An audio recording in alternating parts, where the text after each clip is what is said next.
मेरे देश की मिट्टी सोना उगले उगले हीरे मोती। ये सिर्फ गाना नहीं था, बल्कि वाकई हमारे देश के समुद्री तटों पर ऐसे ऐसे अनमोल मिनरल्स मौजूद हैं।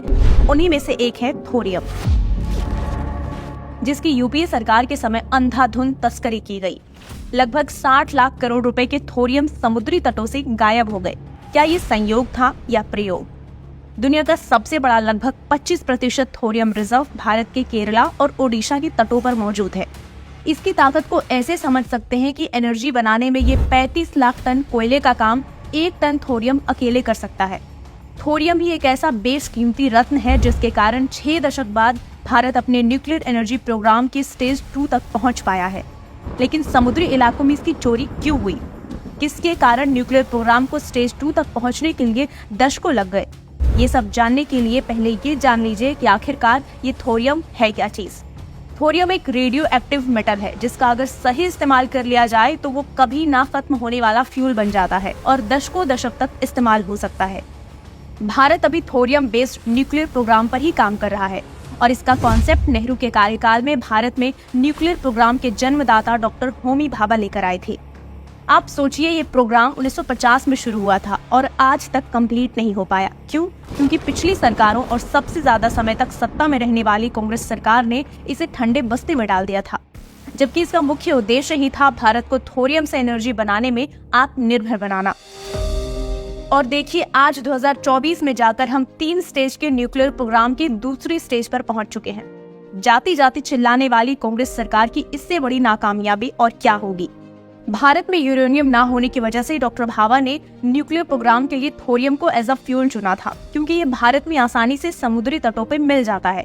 लेकिन पिछली सरकारों से ये भी ना हो सका, जबकि मेन मिनरल्स थोरियम देश में ही मौजूद था।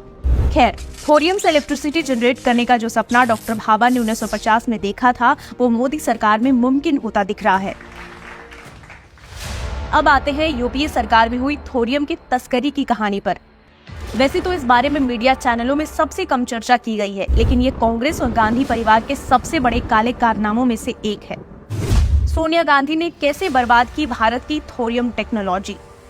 यूपीए सरकार के आने से पहले Bharat thorium based fast breeder nuclear technology में नंबर 1 हुआ करता था।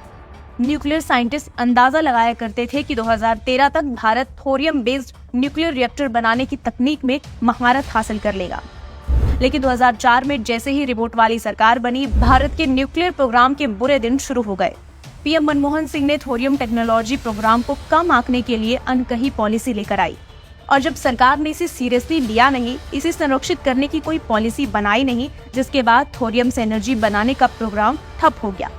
धीरे धीरे भारत एडवांस न्यूक्लियर टेक्नोलॉजी के लिए दूसरे देशों पर निर्भर होने लगा, क्योंकि तब यूपीए का पूरा फोकस तो तुष्टीकरण पर था। 2007 में यूपीए सरकार ने एक और गलत फैसला लिया और थोरियम में मिलने वाले इल्मेनाइट को प्रिस्क्राइब्ड सब्सटेंस की लिस्ट से ही हटा दिया। यानी कि इल्मेनाइट की वैल्यू एक मामूली रेत के बराबर हो गई थी। जिसके बाद क्या, कंस्ट्रक्शन में इस्तेमाल करने के नाम पर कोस्टल एरिया में तस्करी और अवैध खनन तेजी से बढ़ने लगा। न्यूक्लियर साइंटिस्ट के दावों की माने तो 2004 में यूपीए सरकार के आने के बाद 1,95,000 टन थोरियम के बराबर लगभग 2 million ton rare earth material समुद्री इलाकों से गायब हो चुके हैं, जो बड़े पैमाने की तस्करी का संदेह पैदा करते हैं। सोशल मीडिया पर दावा है कि थोरियम से भरपूर ये रेयर अर्थ मिनरल्स बड़े पैमाने पर खनन करके दूसरे देश भेज दिए गए। आरोप है कि सबसे ज्यादा थोरियम चीन भेजे गए, और अब खबर सुनने को मिलती है कि चीन world's first thorium molten salt nuclear power station बना रहा है, जबकि उसके देश में हमारे देश की तुलना में थोरियम काफी कम है।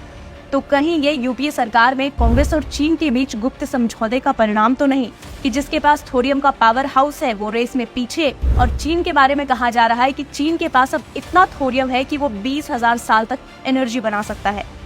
अब आप अंदाजा लगाइए थोरियम की पावर की और कांग्रेस की भारत के साथ धोखाधड़ी की। क्या कांग्रेस ने जानबूझकर भारत के न्यूक्लियर पावर फ्यूचर के साथ खिलवाड़ करने की कोशिश की? क्या राहुल गांधी में हिम्मत है कि वो अपनी माता के किए इन कारनामों को नकार दें?